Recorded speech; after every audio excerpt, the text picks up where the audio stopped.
C'est une très vieille histoire que nous allons vous raconter. Elle remonte à plus de 3 600 000 années. C'est notre histoire de famille.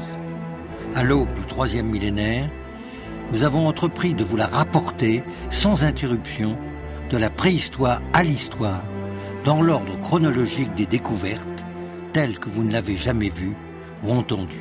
C'est le roman de l'homme.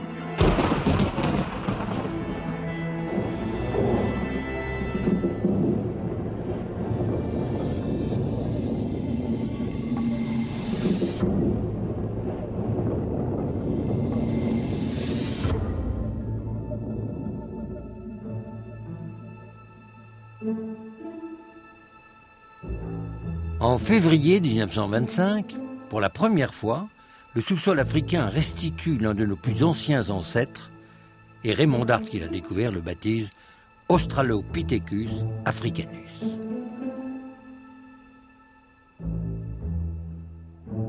Le père Teilhard de Chardin ne se trompait pas lorsqu'il affirmait « Le continent africain a fonctionné comme un centre de première importance dans l'histoire des origines humaines. »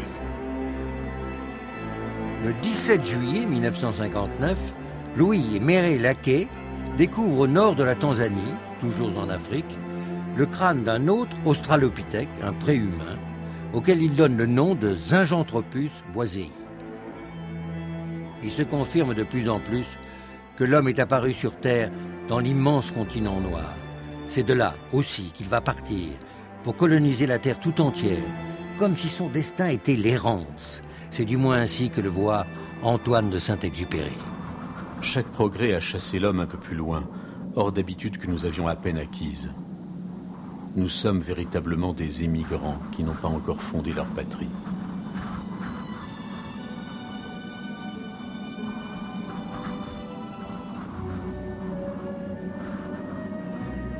À la différence des premiers hommes singes, qui ne s'aventuraient guère hors de leur zone de chasse et de cueillette, l'homme qui part d'Afrique, il y a 2 millions d'années, va oser affronter l'inconnu.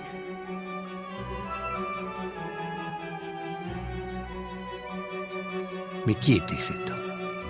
Contrairement aux affirmations de Dart avec son Prométhéeus, il semble qu'il n'a pas encore domestiqué le feu.